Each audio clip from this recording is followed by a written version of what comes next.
He is one of my favorite musicians, somebody I probably go back now 35 years of listening to his work. He is maybe the man when you think of the banjo in music today. It's Béla Fleck. Thanks for doing this, Béla. Good to see you. Thanks for having me.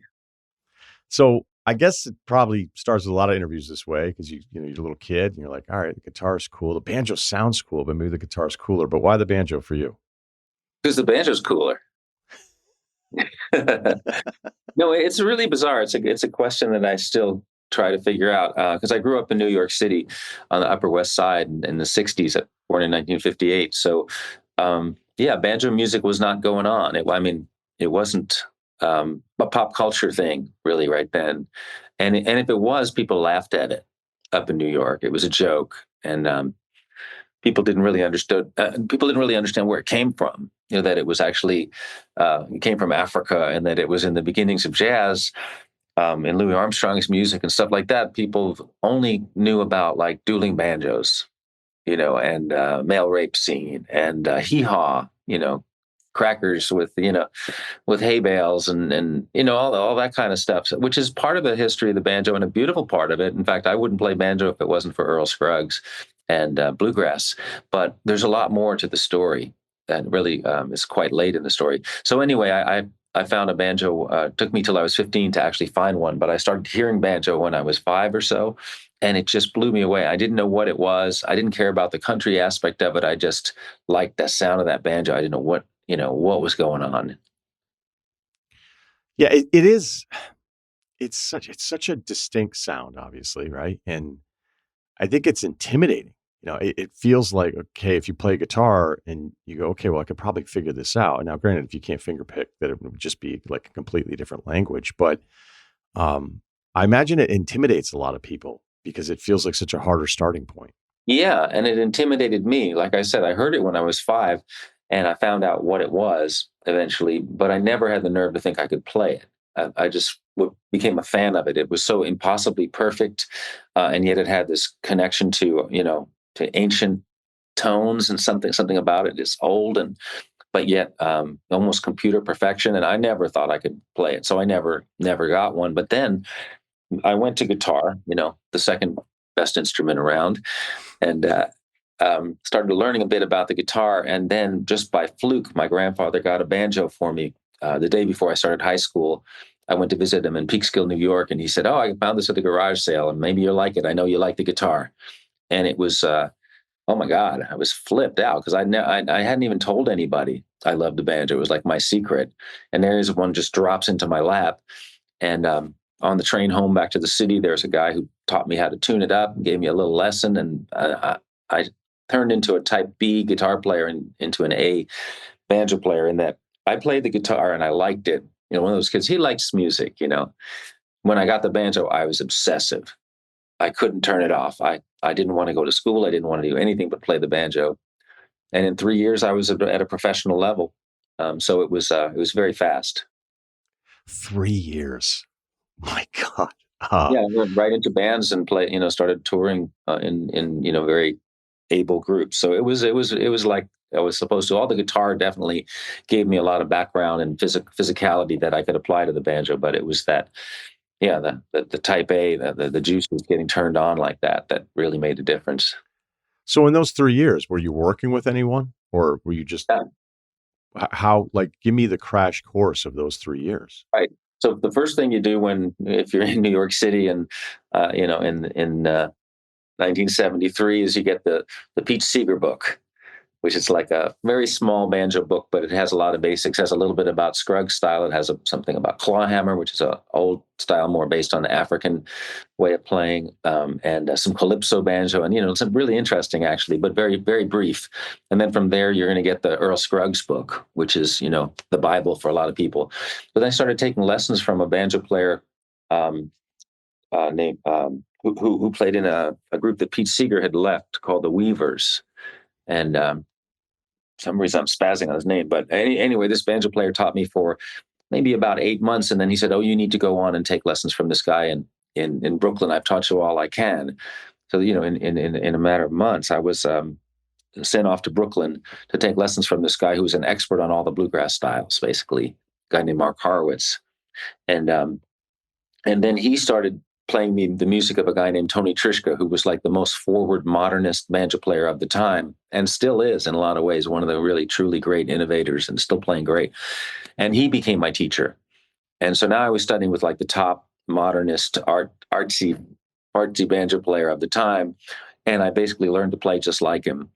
By the time I was out of high school, to where I realized suddenly I had a crisis. I was like, "Hey, there already is a Tony Trishka, and you're not him. You need to find your own path." And then I started really exploring a lot of things about jazz and classical music, and just basic understanding of the instrument from a more technical aspect that freed me up to do a lot of different kinds of musical things with it.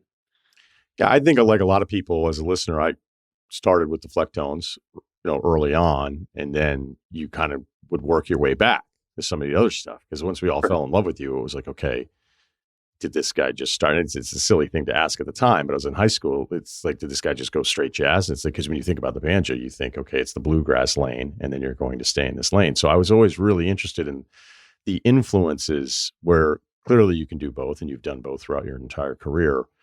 But what it was that was kind of driving you a direction that was so innovative, and maybe the answer is part of what you've already talked about, but just the understanding of, okay, I know I could kind of stay here, but there's a higher calling almost, like there's Yeah. some direction that's taking me away from everything that's been done with this instrument. Yeah, I think part of it was growing up in New York City, New York City, and not having that tie to like the quote traditional style of playing. When I started, I liked Earl Scruggs. That's why I played. But Tony Trishka rocked my world because he was playing with saxophones and playing like with people playing in two different keys at the same time and playing in odd meters. And I was like, oh, that's interesting. And then in high school, when I was playing banjo in my third year playing banjo, I got to see Chick Corea and Return to Forever play at the Beacon Theater, and that blew my mind because I'd never heard jazz like that. That was so accessible and so rockin' and so virtuosic, and everything they were playing on their instruments. I was like, well, everything they're doing is on my banjo, but I don't know where any of it is. I got to go figure out where it is. And ironically, I had to eventually school myself in traditional banjo playing. So the only places I could work were in bluegrass bands, and I ended up being in the most modern ones because of the things that I did. But eventually, I moved to Kentucky, and I really wanted to learn the things that made what we call, again, when we call it traditional. A tradition is usually older than bluegrass is. I mean, bluegrass didn't even start till the 1940s. So, we're not even at 100 years. I don't know if you could call that a tradition in any other country, but bluegrass is still relatively new. So that's why I'm cautious about calling it a tradition, but surely it is, and it's going to be the way Irish music is, the way Indian music is. It's going to be here for a long time. I'm just babbling, aren't I? I love it. I mean, look, this is something I think I've been talking to your people for like 3 years, and we were going back and forth. And so I'm just in heaven right now, Béla. So don't Oh, thank worry. you. Okay, I'll continue to babble. I, working backwards through all these different styles that I liked, and, starting with Miles and then going forward with it, and then realizing how much I loved it. And then, certain offshoots of that, but I've referenced this before with some other musicians, just his evolution, right? His evolution. And then when you start like going through the band stuff of the In the Silent Way sessions, and you go, okay, who's this John McLaughlin guy? Like, Right. who is this? And then I pick up Electric Guitarist, and I still go back to that album. I mean, it blew my mind. And I know that you've referenced him because of his evolution as a player, Talking about but Miles John. well, John, I Yeah, think John. John, just because I've heard you talk about him, and I don't know if it's, growing up in New York City gives you access to all of this different, sound and all these different experiences. But there was something that I don't know if you felt like a connection because of how explorative he was. But there's just, I think when people like a very like minimal level of understanding you're playing, it's like, oh, he's an electric guitarist who happens to have a banjo, and it's like almost insulting. But at times, I think it does apply, and I sometimes in your playing, I feel like I'm hearing just fusion jazz guitarist. Oh, sure. Yeah, I mean, I love all kinds of guitar playing. I don't try to copy it directly, but Pat Martino was a huge, and I'd say he was probably the biggest influence on me of the jazz guitar players. But I remember going to watch Joe Pass play solo guitar stuff, like in little cafes in New York City. I could stand in the door, even though I wasn't allowed in because they served alcohol. and hearing Al Di Meola play, that was mind-boggling. I mean, I liked what Chick played better. I like musically. I thought like there was a depth to Chick's thing, but I was stunned by Al's technique and fluidity and command of his instrument. And then McLaughlin was like on another planet because he had all of that technique, but he also had so much content. He played with so much content, so and still does. But in other words, it's not just fast. Like when people talk about shredding, I always find that a little bit insulting. Like when someone says, "Oh, you're a shredder on the banjo," I'm like, I don't want to be a shredder. I want to play some good music. If it's fast and slow, whatever. I want it to be, have depth. And I've always found that to be a little bit demeaning. Well, you might say that about certain super fast electric guitar players. John McLaughlin was never a shredder to me. He was like everything he played was every note had meaning. And if you slowed it down, you discover just how much. If you studied it, there's a lot to learn from him. What did you want the Flecktones to be at that point of your career? Well, after seeing Return to Forever, I mean, I think that was the template for the Flecktones, and that was in the '70s. The idea of a group of people that were very, performance oriented, and yet at the highest levels of jazz ability, that could make the music work for all kinds of people, not just like because at that time, remember, Miles had gone through a whole thing. Miles Davis had gone through a whole thing where he wouldn't even face the audience. He would face away from the crowd, and a lot of jazz people were taking a very it felt very elitist or something. It was like it was their private music and you got to watch it. And at a certain point, that was pushing people away from the music. It was becoming much more of a concert hall event, and it was also starting to draw less people. And then fusion came along and kind of made it the people's music again, like it was, back in the early days of jazz when they danced to it. Before it got so heady, I love the heady stuff. I mean, but once it became Charlie Parker and Dizzy Gillespie, people are sitting in a little jazz club listening. Um, Before that, people were dancing to jazz. It was the music of the day. So I feel like fusion kind of, and Miles played a big part in that too. I mean, he plays roles on both sides of these things. But he saw Sly Stone perform at the Newport Jazz Festival one year and said, I want my music to do that. And all of a sudden his music changed completely from what jazz had been before, and he pointed the next direction for everybody. When you were putting together, this band where you're like, okay, clearly you wanted a different sound. Okay, all these influences that we're talking about, like you don't just become the Flecktones without some kind of direction. But how much was it working with the other members? And it's like, okay, this is what we have. Like the vision, the plan versus the outcome of the early sessions. Right. So I always wanted to have a jazz group of some kind where I got to play that way. I felt incomplete if I didn't have that as part of my life, along with the progressive bluegrass I was doing with Newgrass Revival in the '80s. And I'd made a couple attempts with local folks in Nashville, really great musicians, but somehow, like it never. I listened back to it and I'd go, it's not there. And I kind of gave up on it after a while. I was like, I don't think I'm going to be able to find the people that can make this really happen. I don't know if you ever heard of a band called the David Grisman Quintet, but David Grisman is an incredible mandolin player. And he put together a jazzy kind of gypsy group with a great guitarist named Tony Rice. And when he got Tony and he had Daryl Anger on the fiddle and a great set of guys, they created this music that was so interesting that it went to the top of the jazz charts, and they were playing Carnegie Hall with basically almost a bluegrass ensemble, but without a banjo. And so I was very inspired by those guys. I had seen that happen.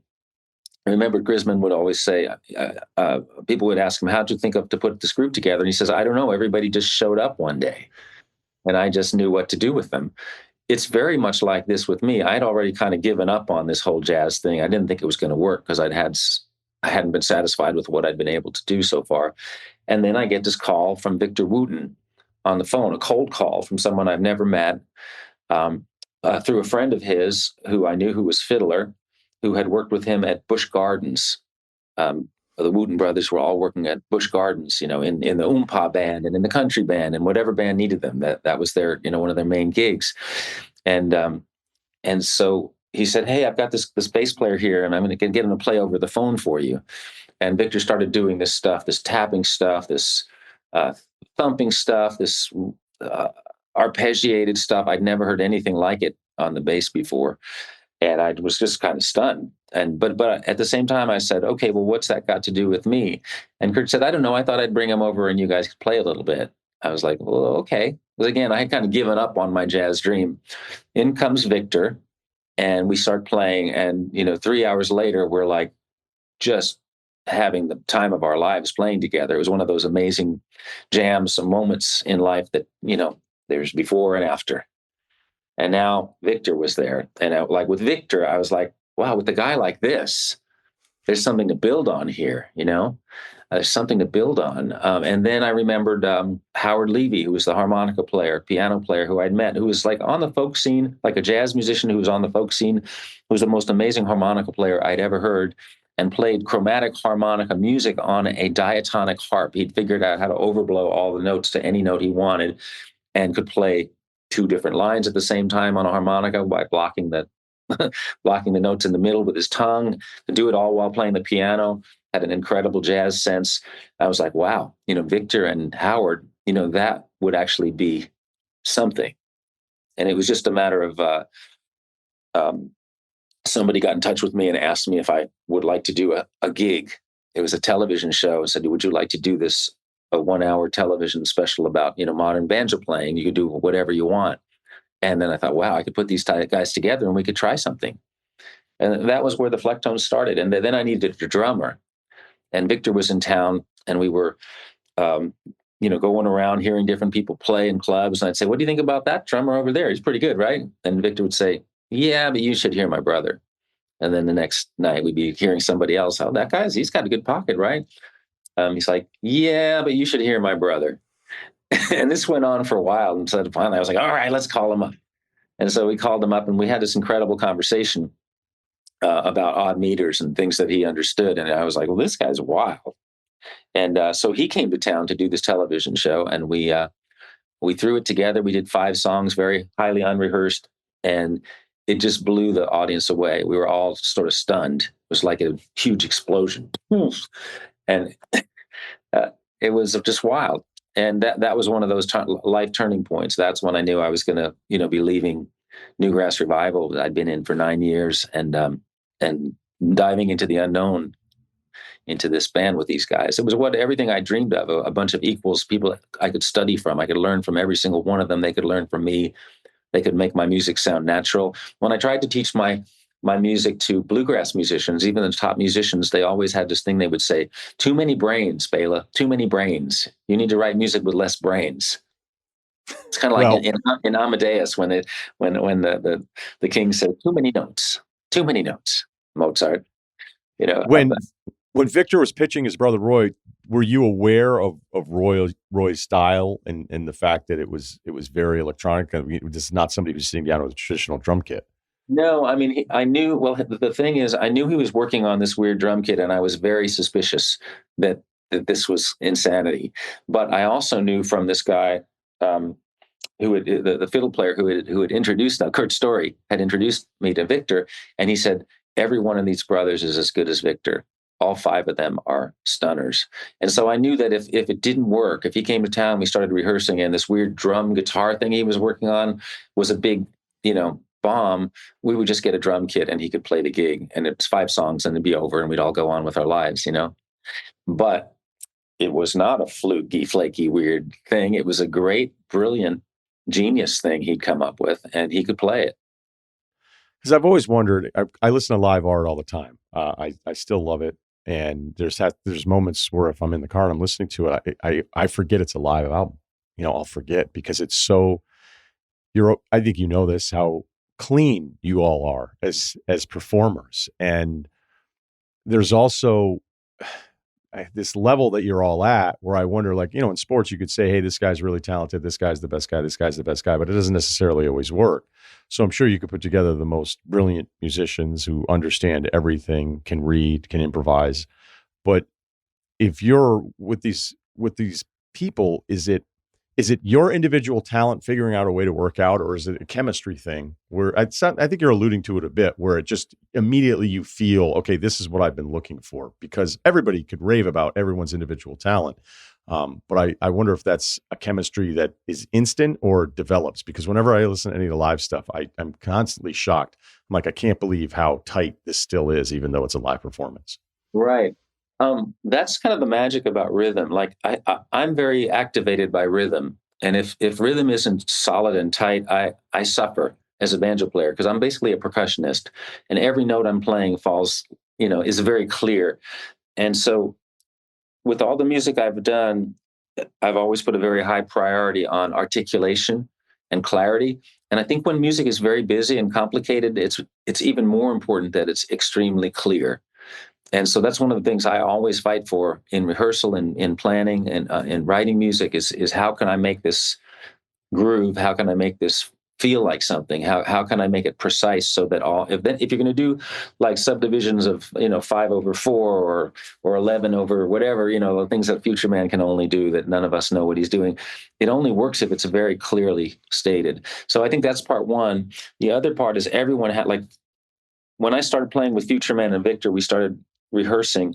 It immediately clicked. There was a chemistry to the three of us rhythmically that was very much like when I played with some of the great bluegrass musicians, Sam Bush and Tony Rice. It was like a magic carpet ride. It was so easy, and all these things that I used to try to do with other people that sounded stupid on the banjo, they didn't sound stupid when I played them with these guys, the same guys.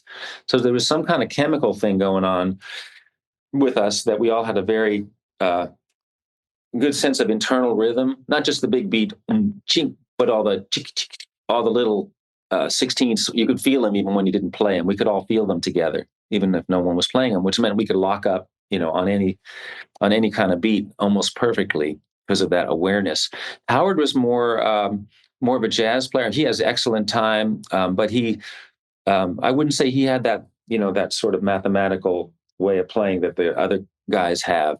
He had a lot of other things, still has a lot of other things, a lot of melody, a lot of genius, harmony, a lot of rhythmic subtlety and incredible intelligence and braininess. But I think that thing that Victor and Roy and I share is kind of the pulse of the band. Howard's the brains of the band somehow.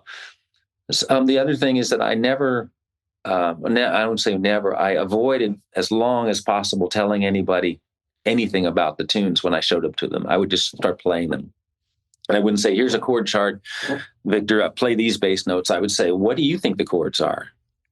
And together we would, I wouldn't say, oh yeah, it starts in 5/4 and then on the bridge it goes to, there's 3 bars of 3 and then it drops into, 6 and then whatever. I knew what I had written, but I didn't tell anybody any of that. I just played it for them.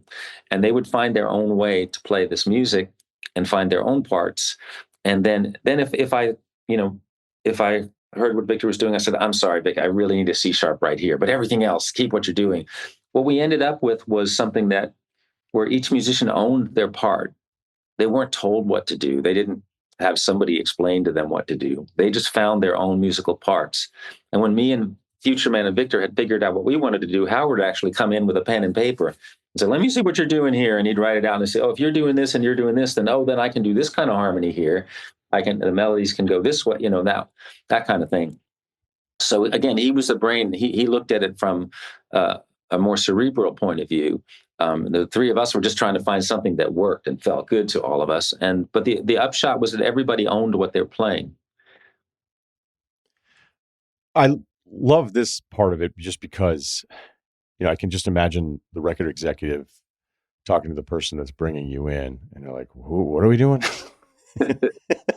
But you have success in your genre. So there was a level of success. And then obviously I think there was a more mainstream thing that I want to get into, but did it feel like as much of a fight as maybe it would be on the commercial side because you were trying something so different? Yeah. So I assumed that well, here's the thing. The band I was in before this, have you ever heard about Newgrass Revival? Yeah. Yeah. So I've gone back. Yeah.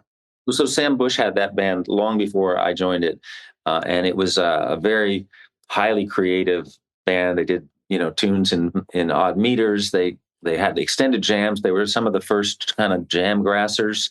Um, And so when I joined that band, I was really excited about the progressive elements of it, and we were really good at all that stuff. The band was unbelievably good. I was such a thrill to be in that band.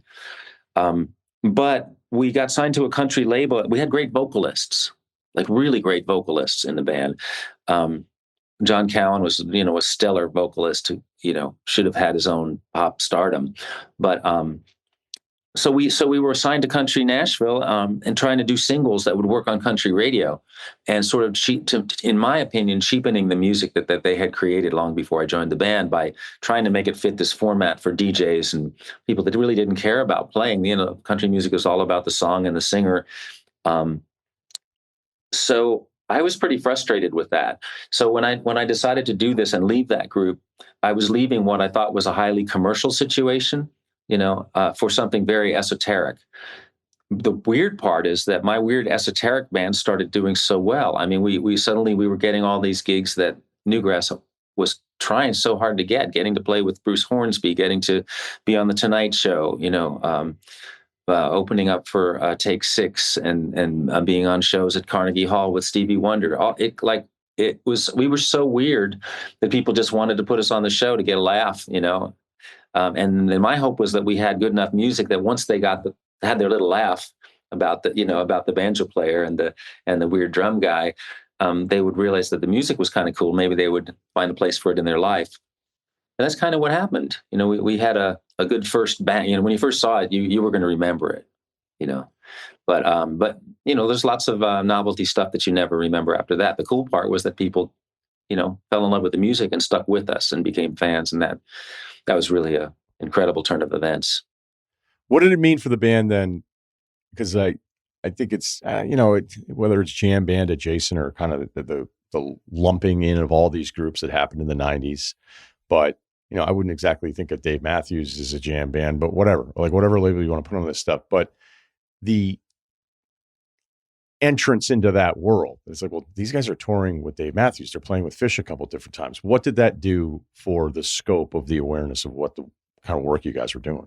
Well, it didn't hurt, but I mean, we wanted to be jazzers. We didn't want to be jam band guys. I mean, jam band was a new term at that point. And I'd say if Newgrass had been around a little longer, I'd say we were kind of some of the fathers of the jam band movement, the Newgrass revival in the '80s. And when you talk to a lot of the bands, they were all listening to Newgrass, and it sort of showed them a pathway that they took in their own directions. But Newgrass didn't stay together long enough to appreciate the gains from creating a lot of that music. Although, like our final gig, we finally got to play for open for the Grateful Dead at the Oakland Coliseum, the last gig of Newgrass Revival. And Jerry Garcia came over, and he said, "Hey man, you guys are great, man. We should have you out all the time." And we said, "Sorry, we're splitting up." Too late, Jerry. But it was that close a miss. It was so close. But I always felt like I wanted to be around the jazz musicians. I didn't want to be a jam band person. But what I gradually realized is that you build your audience from all these different places. Like if three-quarters of the bluegrass people were going to hate me for what I was doing to bluegrass or banjo, well, there was still a quarter that was going to come along. If the jazz audience was going to laugh at us because there was a banjo in the band, and like 60% of them were going to like look down on us and think it was, not legit, there were still 40% who maybe would. Now you've got two audiences, a pretty good chunk of two audiences. Then we'd go play these city festivals for people that didn't care. We opened for Chicago for like 50 shows. Maybe 90% of those people, didn't like us, but the other 10 loved us. And then eventually when we got on with the Dave Matthews Band, and not only did we get to open, they brought us out on stage with them and like handed us the show. That was huge. So I think the thing is like, just building an audience from cobbling it together from all these different worlds was a trick. At a jazz festival, we were their bluegrass act. At a bluegrass festival, we were their jazz act. On a street festival, we were just a weird novelty act. But again, we would find fans. We'd find fans, and they'd stick with us. This is a guess, but I would imagine if it's like a younger band and Trey from Fish reaches out and goes, "Really like what you're doing," and there's probably this moment of awe that you would have in the hierarchy of like whose band is popular, or maybe even age part of it. Yeah. Did you get the sense that some of these like the most famous musicians, somebody like Trey, somebody like a Dave Matthews, would be looking at you with almost this reverence because of how much of a master you are. Well, it's sweet and very, makes you feel great when folks like that care about you. But you have to remember that, like, when I met Fish, they weren't a big band. They were a little band. When I got to know Dave the first time, in fact, I don't even think I got to know him in the beginning. They'd be playing at the little crappy, you know, Bucket of Blood club down the street while we were playing a nice theater with the Flecktones. They weren't anybody yet. I mean, they were who they are now, obviously. But you know what I'm saying? And then one day it was like, wait a second, Dave Matthews is playing Coliseums. We're still in these small theaters. What just happened?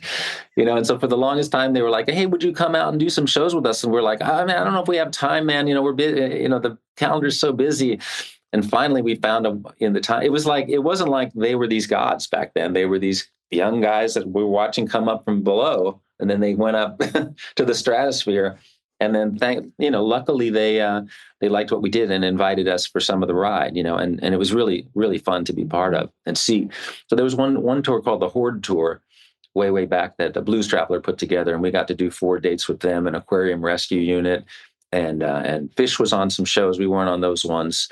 And that felt like we were all on some kind of parody. All the bands were, kind of starting to make it. Nobody was that big yet. But we were all together. It was really, really fun. I want to end with this.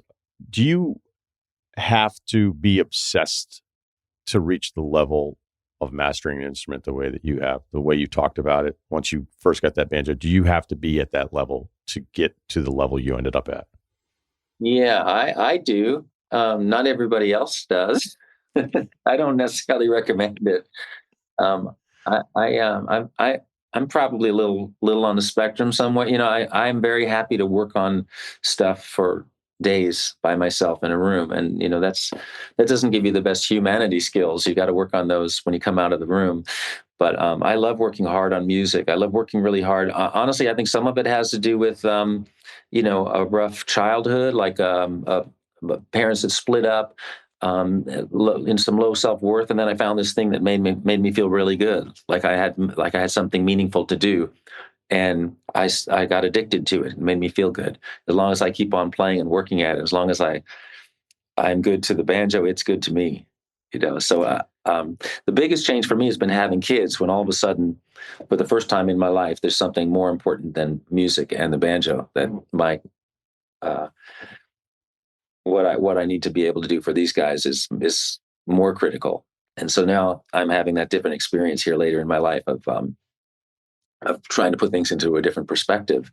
But music will never be anything but a passion for me. I mean, I want to be learning all the time. I want to be getting better. I don't want to get stuck, doing what I've always been doing. And it's almost like it's my religion.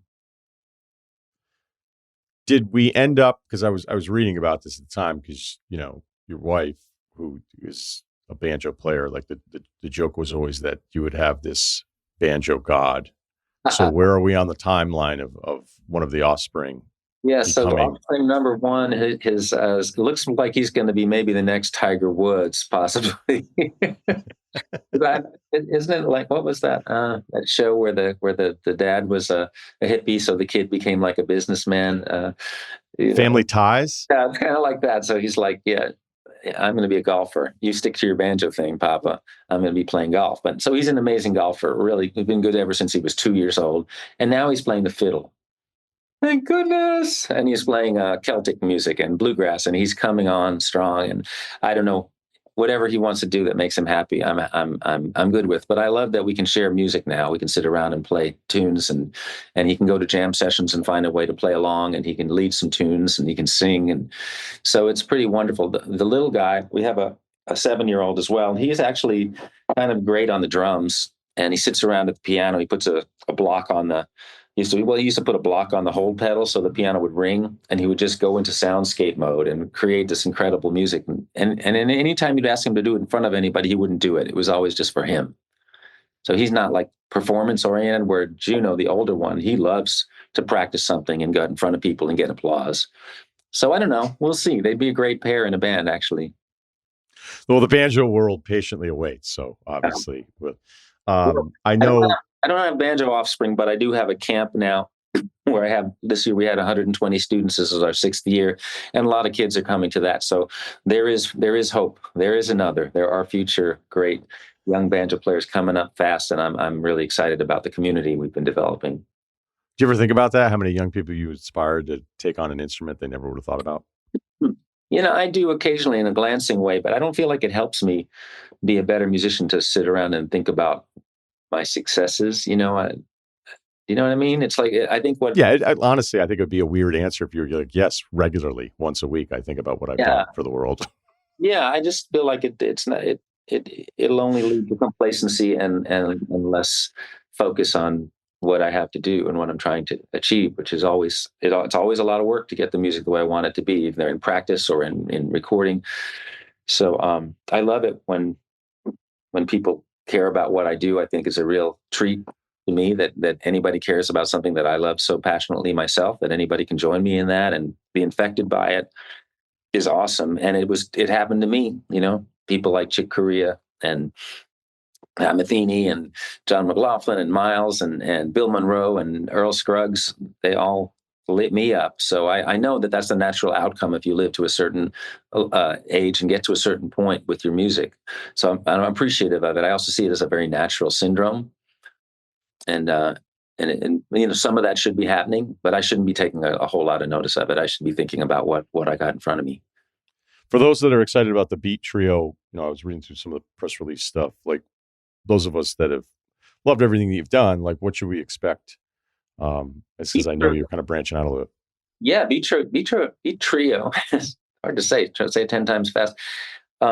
Is a very Latin oriented, simply because the guys, Antonio Sanchez is from Mexico City. He's an incredible drummer. He played with Pat Metheny for many years. He did the Birdman soundtrack. It's all solo drums. That's him. Right now, he's done the studio soundtrack for that new Seth Rogen show. He's doing a lot of that kind of work. And then Edmar is a harp player from Colombia. And when you think about the harp, if you don't know about Latin harp, it's an incredibly rhythmic, exciting instrument. And he's got all of these levers that change the pitches on all the notes. So you're not stuck in one key. He's got all kinds of harmonic possibility. And he plays bass on the bottom of the harp. So with the three of us, it's one of those, weird, cool trios. Well, it doesn't seem like it ought to make sense, banjo, harp, and drums, but it does. It just sounds like a big band. And we've written some music. We've been out touring at the jazz festivals and some jazz clubs and some nice theater dates, and it's a nice, fun thing to do. But right now, I'm back with the Flecktones, and we're having a blast doing this show with Dave Matthews this week at the Gorge.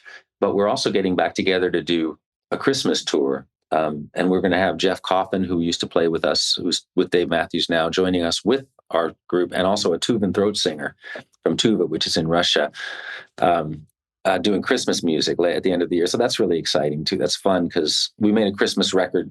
I don't even know what year it was, but it was really out there Christmas record. And a lot of people have come to like it over the years. And we're going to go out and play that music in some nice big theaters. It's going to be a lot of fun. I hope to make it to the Flynn show in Burlington in December and That's get going to to see be you guys fun. in Vermont. Yeah. I always love Flynn. Yeah. Yeah. Well, I know the community up there loves you, and those of us that have loved your music, this has been a lot of fun getting to know you. So thank you so much. It's Béla Fleck. Thanks for the conversation. They were going to name me Michael Jordan. My dad was like, I don't think he can live up to it. So they named me Michael Jared.